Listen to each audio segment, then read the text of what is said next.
So the New School has actually a very interesting history, and it's very closely connected to the history of the United States, the history of intellectual life in the United States, and even to politics, global politics.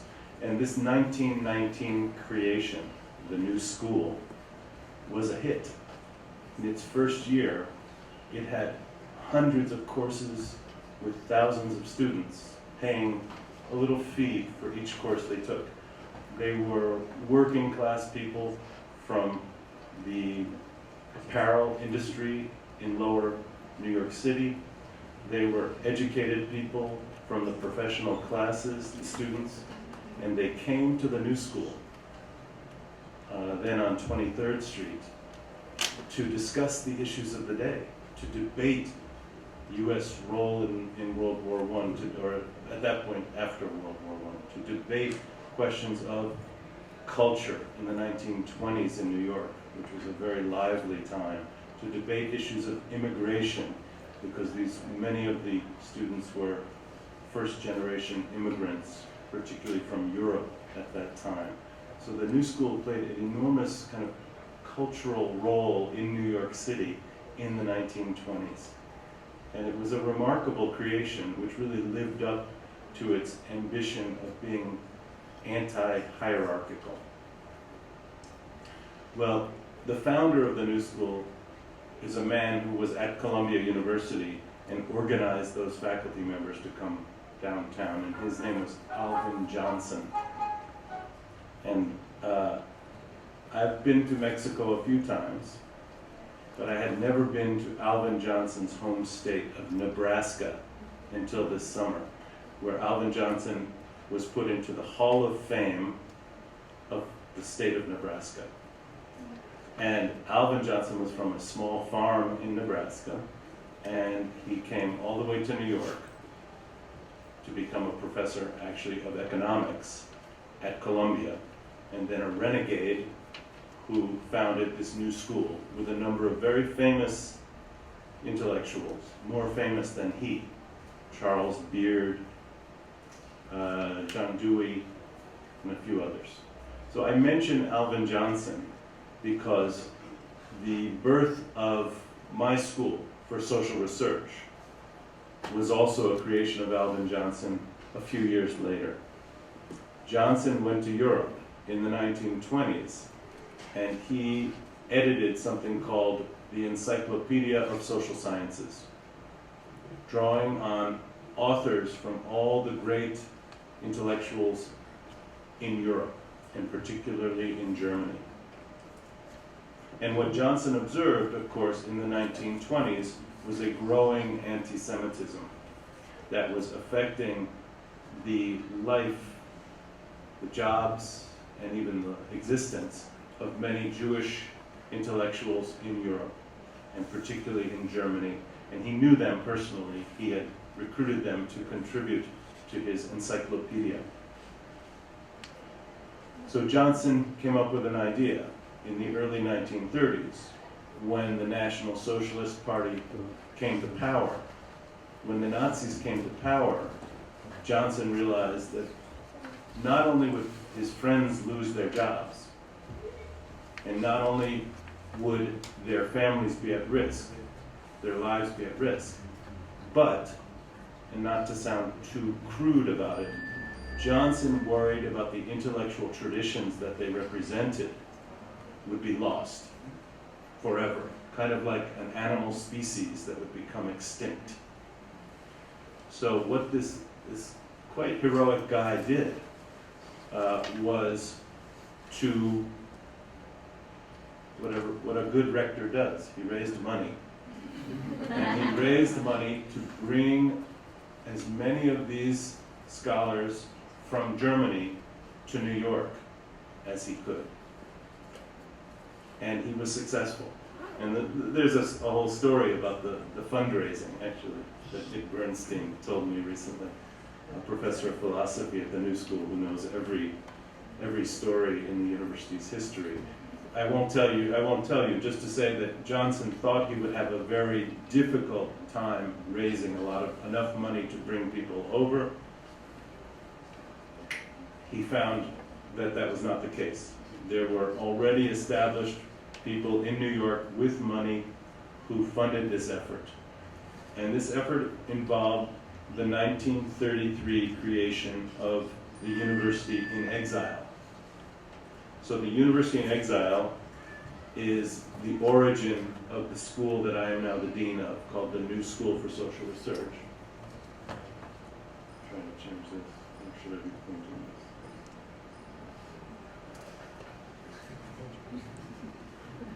Whoops, there they are.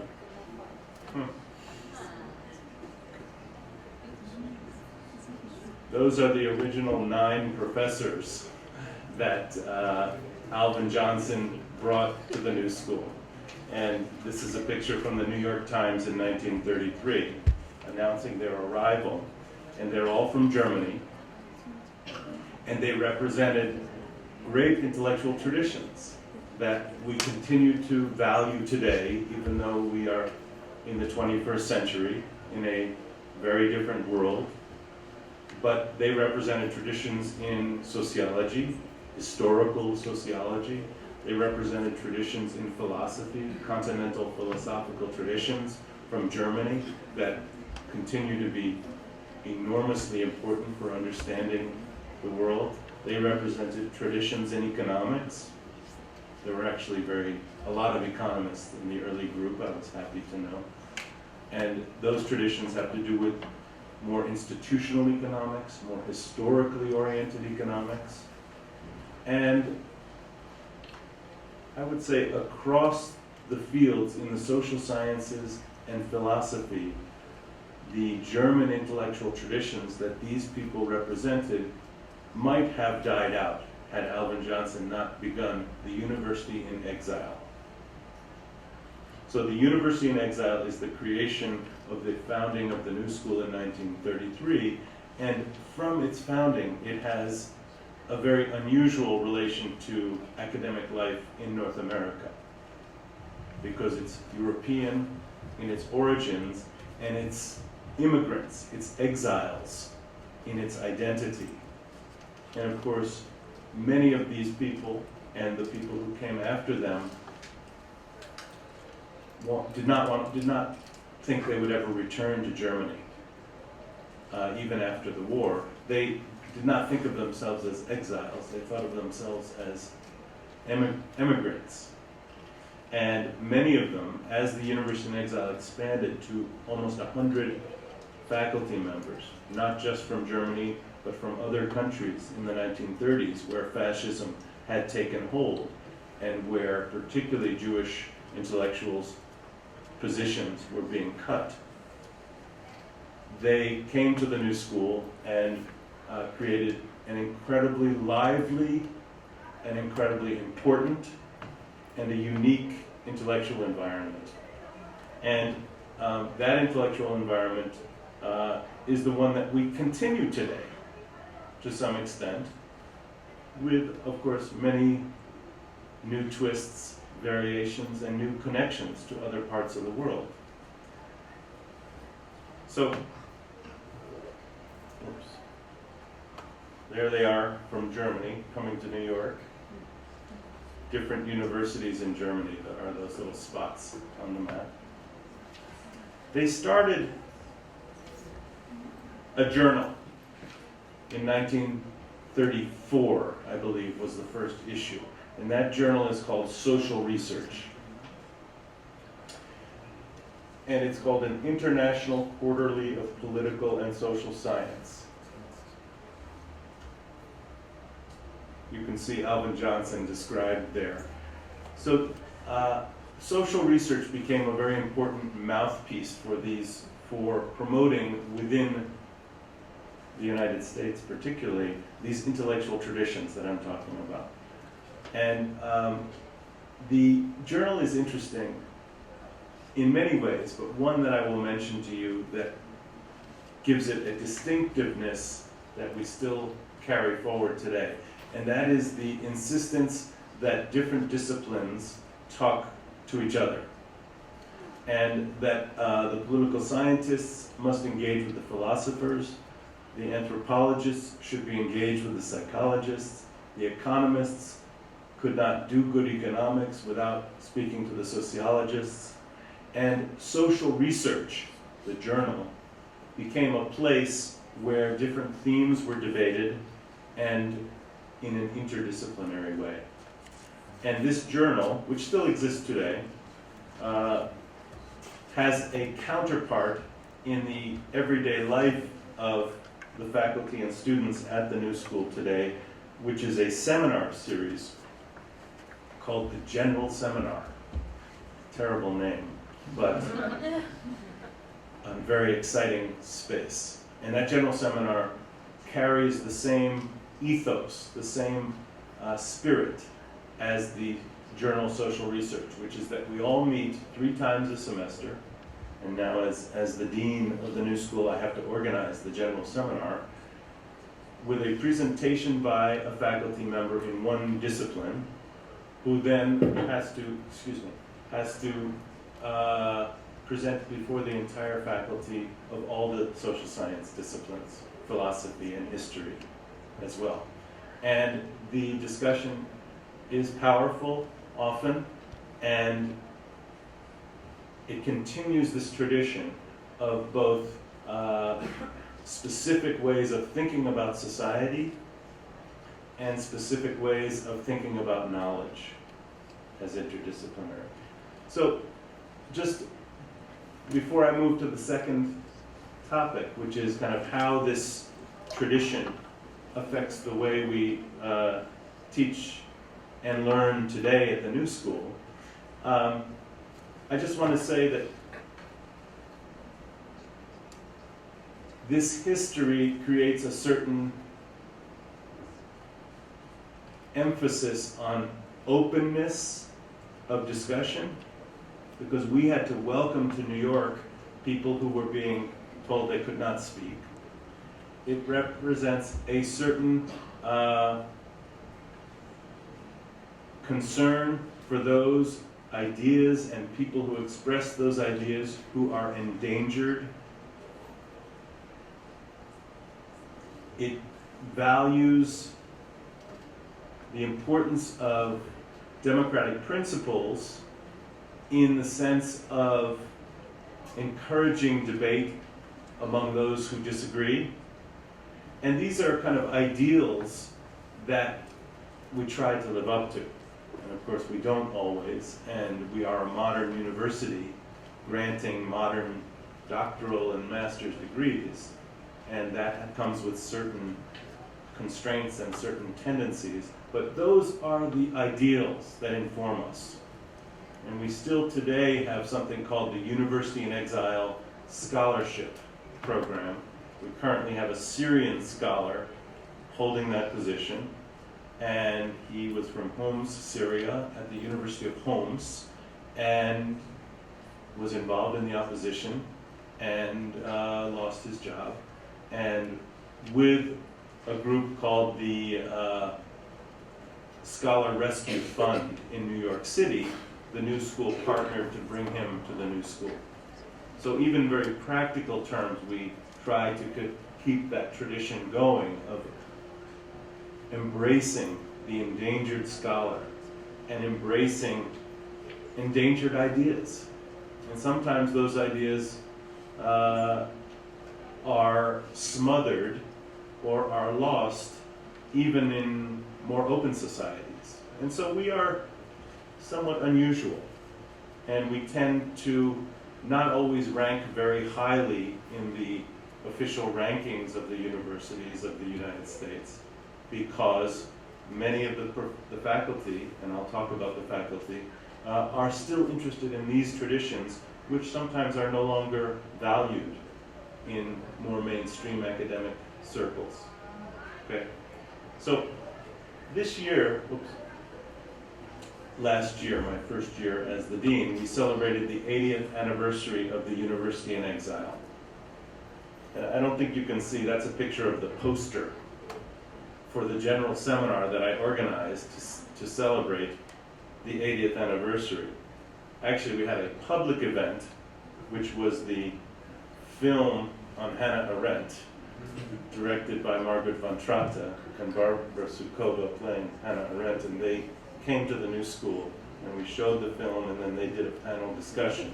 Hannah Arendt was a philosopher in the Department of Philosophy at the New School, who famously wrote about the trial of Eichmann in Jerusalem, the Nazi collaborator who was tried for war crimes after the war in Israel. And Arendt wrote a very complicated and contentious philosophical analysis of the trial.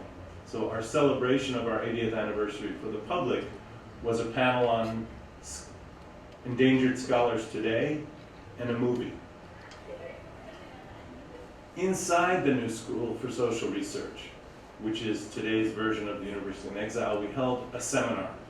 That's what academics do, right? They don't have parties, they hold seminars. And this seminar had a question and a panel.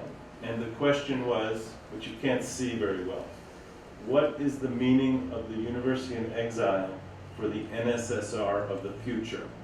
And the NSSR is the New School for Social Research, the today's version of the University in Exile, of which I am the dean. And you would think it's a celebration. It's a very innocuous question that I posed to my panelists. Who would fight? Who would argue over that question? Very, very heated debate took place. People standing up in the back of the seminar room screaming at each other. It was a great event. And 3 faculty presented and 3 graduate students were the discussants. You can't read it, but if you're interested, I'll give you the transcripts. And I don't want to spend too much time on this, except to say that the legacy of the University in Exile is contentious, even for its members. And that's a very exciting thing. There were 2, I'll just tell you the 2 positions that kind of ran up against each other at this seminar. And one was, the role of the NSSR today is to continue the intellectual tradition of those original exiled scholars. The traditions that I mentioned around continental philosophy, institutional economics, comparative historical sociology, Gestalt psychology, etc. The other position, yes? What means contentious? Filled with conflict. Okay? Is that okay? And the other position was, the legacy of the University in Exile is not about any particular school of thought. It's about the principles of openness of debate. It's about the principles of embracing views that are endangered and people that are endangered. And so it could take us in many different directions intellectually. For example, into questions of art and culture, which have not traditionally been things that the social scientists focused on. But we have a very strong arts school as part of the New School, and people thought we should be working more with the exciting theory of design that's being developed there. And that would be in the spirit of the University in Exile. So that was the nature of the debate, just to give you some sense. It was a great event, and it reflected how exciting intellectual life is there. And I don't want to claim that it's the only place where we have this kind of contentious debate over ideas and how they are important for society and social change. It's of course not. But it's a place which is very lively and in which people thinking about society from different perspectives are very much in dialogue. I'm going to talk a little bit about the programs that are offered at the New School for Social Research, and then I will come back to that at the end in a more practical sense. But today, the New School for Social Research, NSSR, offers PhD doctoral degree in 6 departments: anthropology, economics, philosophy, politics, psychology, and sociology. And it offers MA, master's degree in all those fields, plus history and something we call liberal studies, which is a very interesting way of bringing humanities thinking into the social science realm and the critical theory realm. The emphasis still today in all these departments is not so much the specific European intellectual traditions, but it is very much an insistence on theory. It's an insistence on everyone being philosophically well informed. And again, it's an insistence on a certain openness and cosmopolitan view of what intellectual life is about. So this ethos plays out in different ways in each of the disciplines. And they have lots of interaction with each other. We're a small university, but each of them understands this tradition in a different way. But if you go, and I do, to the chairman of each department, and I was the chairman of the economics department for many years, if you go to them and say, what makes you distinctive? And I could probably reconstruct each department's narrative about their distinctiveness in relation to this intellectual tradition. So it's quite unusual, and I come here with a lot of pride to present to you where we are today in light of this history so closely tied to the very difficult history of the 20th century. I'm not going to bore you with that. I'm going to promote particularly the box on the lower left. These are the famous alumni from the New School for Social Research. One of them has achieved the level of Rector of Social Science and Humanities at the University of Guadalajara. You may know him. Handsome guy. We're very proud of the success of our doctorates, and what's certainly true about them is two things. First of all, they come from all over the world, and we have a strong Latin American, particularly, contingent, South Asian contingent, and of course European. And secondly, that they carry to other places in the world this ethos that I've been trying to communicate to you. This sense of how ideas matter, how freeness of thinking matters, and how engaged research, while informing us about the world and allowing us to understand society, if you will, must nonetheless be theoretically underpinned and must be philosophically very aware. So these alumni, and you can see they are at Yale University School of Medicine from our psychology department. They are professor of sociology at Seoul National University.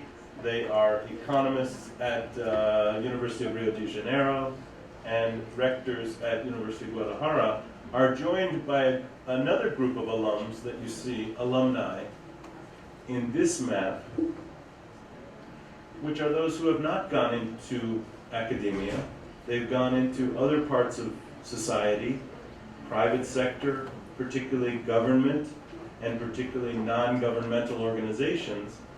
And this one is somewhat heavily weighted towards economists, because I picked the names for this. But in economics, we've had just enormous impact on progressive economic theory, both in macroeconomics and in economic policy related to labor markets. So I'm very proud of my own department's contribution to the world, if you will, through the work that the doctorates who have graduated from the New School have done. They are, again, all over the world, and they tend not to be corporate executives. They tend not to be rulers of the world, but they tend to be people who are very engaged with the world and want to change it and want to work either towards new ideas within the academy or new policies within the world. So we're very proud of our graduates. the research at the NSSR, of course, the word research is the last word in the name of the school, and we are a research university. And we value greatly our research for all the reasons I have said, and because we believe very firmly, and I'm probably saying things that are obvious to everyone, we believe very firmly that we only understand society, we only gain knowledge by doing very rigorous analysis. And so research is so important, especially in a world where information is so available and analysis of information is so loose. And I think we're moving more and more to such a world. And so the role of research is obviously crucial, and the new School for Social Research faculty have been very productive. I'm going to show you a set of slides that illustrate individual faculty member accomplishments, and I'll go quickly, but if you have any questions later about people or about their books, please ask me. Federico, who will be here for the International Book Fair in December, has just published his work on Argentina's Dirty War and has been very active in publishing editorials and opinion pieces in newspapers. So the great thing, and it is featured on these slides, about our faculty is both deep scholarly research, in this case a historian, but also an engagement with the world and a desire to be in newspapers, blogs at the same time. And of course we love, as a dean, we love the public intellectuals face of our scholars. We insist on very rigorous research, but we also very much encourage the kind of work that Federico has done. I think he has been here before to give presentations, but he will be here in December. Very quickly, Janet Reutemann in anthropology, who wrote just a brilliant small book recently called Anti-Crisis. And when you ask, is the New School a leftist institution, the answer is typically yes, that the research and the scholarship tends to be on the side of questioning capitalism, questioning power dynamics in contemporary society, questioning kind of colonial legacies, etc. Janet has written a book called Anti-Crisis, which argues that we have come to overuse the word crisis, and that we have to get serious about describing specifically what situations we're talking about, rather than this fast and easy term crisis, which I myself am guilty about throwing around too loosely. It's a brilliant short little book, and I recommend it to you, and it's been received a lot of attention for a book by an anthropologist.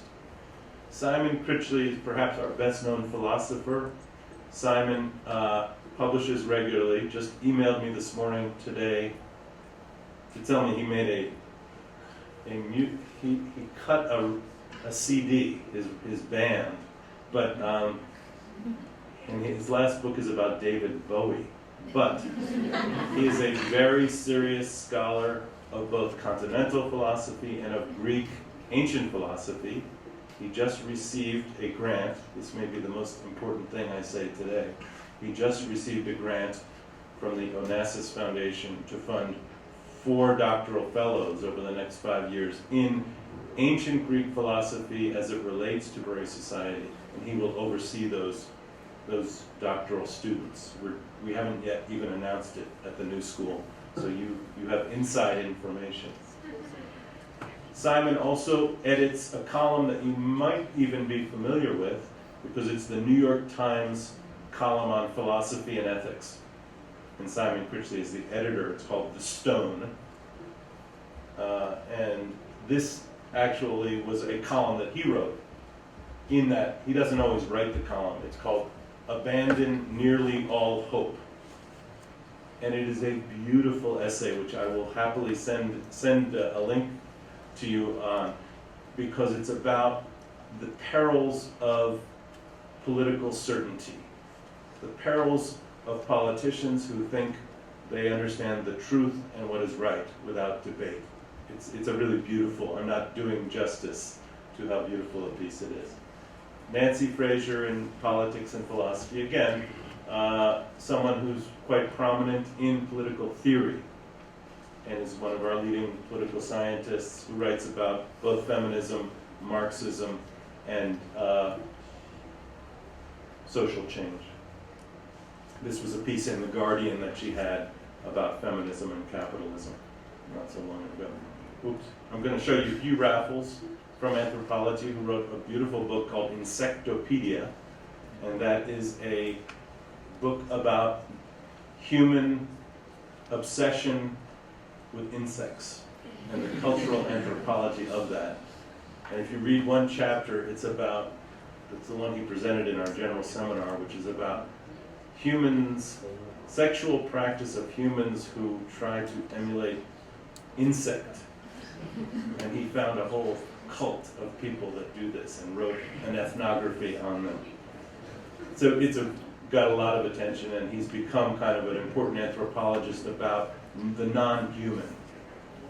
The new school has less financial aid than would be ideal to offer graduate students, so we often are encouraging students to look for external support from foundations, from governments, from research organizations to support their doctoral research.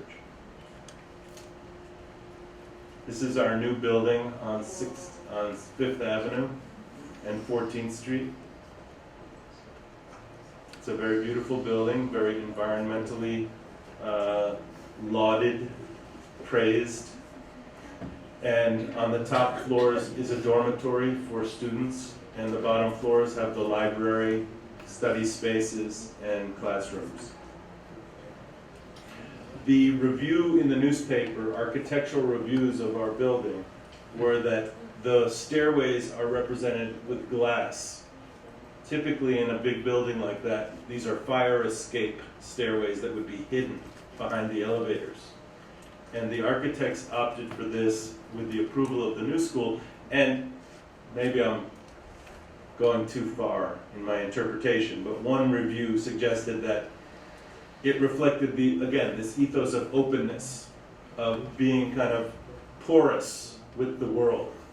So I'm proud of this building because, first of all, it's very nice inside and has great spaces, but also because it potentially has that harmony with the new school tradition that I described earlier. Should I keep going? Okay. So I was going to talk about the new school today and then give you some practical information for those of you who might be interested. And I have these booklets here, and of course you can go online and find out about the new school. But we have a number of centers and institutes within our small school which, again, reinforce this interrelation across disciplines. A new one, I just want to emphasize one, because I told you already about Social Research, the journal. Those are some recent issues. And the Schwartz Center is about economics. And the middle one is interesting, because we just got a big grant from the Mellon Foundation to create something which perhaps has the worst name of any center in history, but you can decide. The Graduate Institute of Design, Ethnography, and Social Thought. GIDEST. Anyway, it's a great idea and it's being run by Hugh Raffles, who did the Insectopedia. It's bringing together our expertise in design, art, and culture with our expertise in philosophy, ethics, and sociology, social theory. And they're just starting to meet this term. We have 5 graduate student fellowships and 5 faculty research fellowships, and those 10 people are the core. Others are invited in to debate issues related to design and social thought. the new school, I must have missed that slide. The new school, I missed the first slide, I think. There it is. I should have said this. The New School for Social Research is part of a university called the New School. And it has 5 divisions. The New School for Social Research is one of 5 divisions. And the largest division is called the Parsons School of Design. And that school is one of the top design schools in the world, particularly for fashion design. And so I'm very excited that we've been able to raise support for connecting the social research division to the design school. And the design school is very interested in connecting to us and to have its students take our courses even, because most design schools, I don't know how it works in Mexico, but most design schools are what we call standalone schools. They just teach skills around design. They don't have other courses. So the Parsons School thinks that it can become distinctive the more it allows its students to take courses on ethics, on the environment, on economics. And those influence design decisions and design practices. And they think that that makes them different from these standalone design schools. So we have those 5 divisions: music, public policy, and an undergraduate college of liberal arts. I'm going to just go back to where I was, which was the centers. I talked about that. And I don't need to talk about our priorities. This comes really for something I was presenting to the board. I want to talk about one other piece, which is, and I'll stop with this and then say a word about practicalities, and then, sorry to go on so long.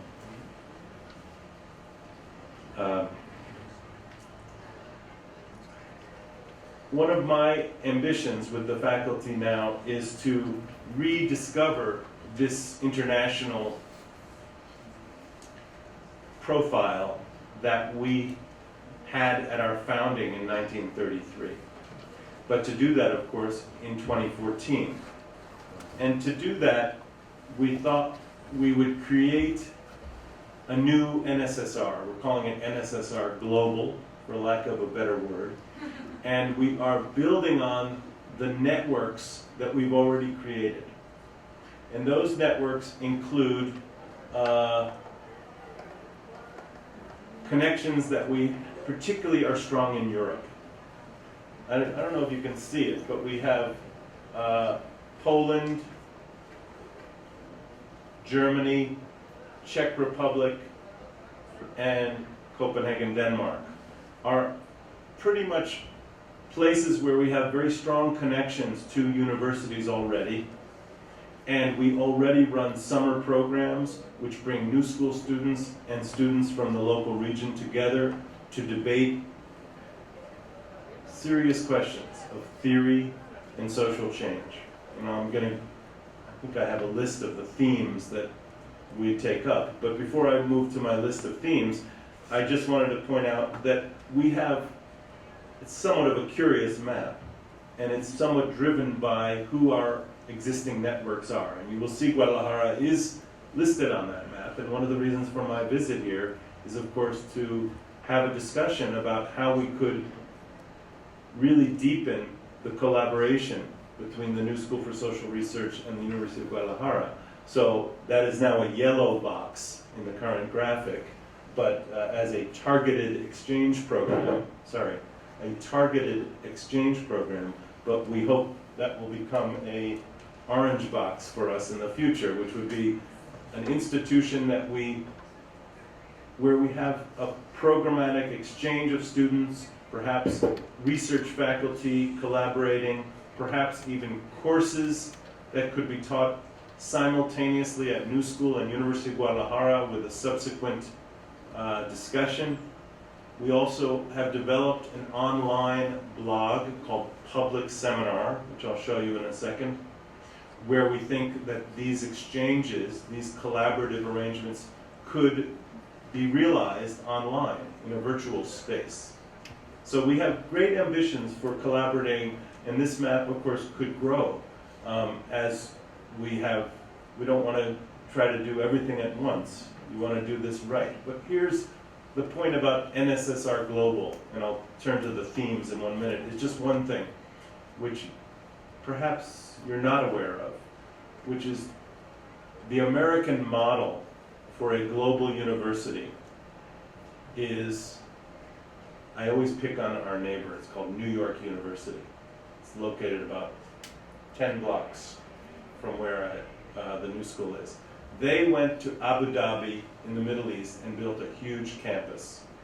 Buildings, hired faculty, so now you can attend New York University in Abu Dhabi. It's created enormous problems for them. They have trouble getting faculty of good quality. They have political issues with being in Abu Dhabi. They have come under great attack for actually poor labor practices in the construction of the campus. We at the new school think that's the wrong way to approach global education. And so we are proposing NSSR Global as a different model, which is more flexible, which is built on collaboration, and which comes in some organic way out of this tradition of University in Exile and these democracy seminars that I mentioned in Eastern Europe. So we want to build on this organic tradition of openness to become more global. And we hope that University of Guadalajara will be an active participant in this effort. And it will be a great benefit to the new school if we can do this. Our students do come from all over the world, but they are interested in the world. They are interested in global problems. They are interested in philosophical questions that cut across societies. And so this is not an attempt to benefit the students of Johannesburg, South Africa. This is an attempt to create intellectual collaborations with faculty and students that create truly a global intellectual environment. Oops, I'm going the wrong way. Here's some themes, and I'll stop with this and then mention some practicalities. I wouldn't say it's a random list. It's a list where our faculty are interested and have done courses recently in our East European Institute in Poland, and then we've run one in South Africa for many years where I taught the course on globalization and development. The challenges of democracy. And of course the US, as much as any country, needs to address the challenges of democracy in the 21st century. We have a political system which, of course, is rife with the influence of the wealthy, and to the point that has reached almost absurd proportions, given the recent Supreme Court decisions about the ability of individuals and corporations to contribute to the political system. There's a great challenge to democracy in the US, also on the economic side, where income inequality has risen to also historic proportions. The two together, the political inequity of access and the economic inequality, have led to what I would call a serious need for rethinking democracy in the United States. And we can benefit from collaboration with others in this topic. Evil. Richard Bernstein is a philosopher and has taught in our Summer Institute a brilliant course on the concept of evil. And it sounds a bit abstract and maybe silly, but in today's world, again, it seems to me something that we need to understand. We need to understand philosophically, and of course we need to understand morally and politically. Gender, the other topics, you can read them: economic inequality, urbanization and design, climate change, big data, and particularly our German partners are interested in discussions of big data and data surveillance, as President Obama announced that he has been tapping the phones of Angela Merkel, and media and society, and then varieties of capitalism. So the themes of NSSR Global will be varied. They will depend on who we're collaborating with, and they will depend on the interests of the new school's faculty and its students. Oops, that's the one I showed already. It's built around a few new centers, which I didn't mention, and one is the Zolberg Institute on Migration and Mobility, which is being co-directed now by Alexander Delano, who I know collaborates with some faculty here, and Miriam Tickton, who writes on humanitarianism in migration policy and from a perspective of anthropology. The Heilbronner Center for Capitalism Studies, which I am a co-director of with a historian of capitalism named Julia Ott, is named after my former colleague at the New School with whom I wrote a few books and used to teach, named Robert Heilbronner. I'll talk a bit about him this afternoon in my talk about my own research. The University in Exile Scholars Program I mentioned to you, and Public Seminar I mentioned also. And I just took a screenshot of Public Seminar. It's called www.publicseminar.org. And it is a place where faculty and graduate students go to debate the issues of the day, presumably with the kind of theoretical and, not to be pretentious, but the kind of theoretical and analytical sophistication that we think we bring to the table. And so it's not just the Huffington Post or the Mexican equivalent of the Huffington Post. It's a serious place for debate, and it gets quite heated, and you're welcome to contribute. The second is, the last thing is, because I like the colors, is the new website of our Design, Ethnography, and Social Thought Institute, which this website just went live this week, and as I said, they're having their first conferences in the coming weeks. So, thank you very much. I'll just say one word about practicalities, which is that the New School grants doctorate and master's degrees, and the applications typically are due January 15th for those interested in applying.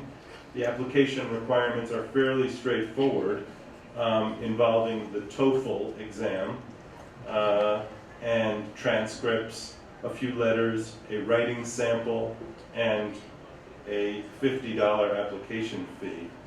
And financial aid is really, the American system of financial aid is complicated, and I think the New School is not the best at providing financial support. And so we encourage students to get external funding, and if they do, that makes it much easier. But by the time you reach your second year of graduate work, most students have support, and they may have they may be teaching also to our undergraduates. A PhD at the New School, depending on your field, can take between 4 and 7 or 8 years to complete. And of course, it depends on how much you've done, how much coursework you've done already. If you have a master's degree already, this of course speeds it up enormously. If you do not, then you have to start at the beginning to accumulate your 60 credits. And different fields take different amount of time. In anthropology, you do field work. In psychology, you work in a lab. Economics tends to be a little faster than the others because you don't have to do either. And so it varies. Philosophers, for some reason, take time to write dissertations. I guess they're very contemplative. And, so New School for Social Research is in a very cool neighborhood in New York. And it's become much cooler since the rector left. It's become a very exciting neighborhood. It was already a good neighborhood, but it's become a very exciting neighborhood. And it's located in Lower Manhattan in New York City. And graduate students tend to live a subway ride away.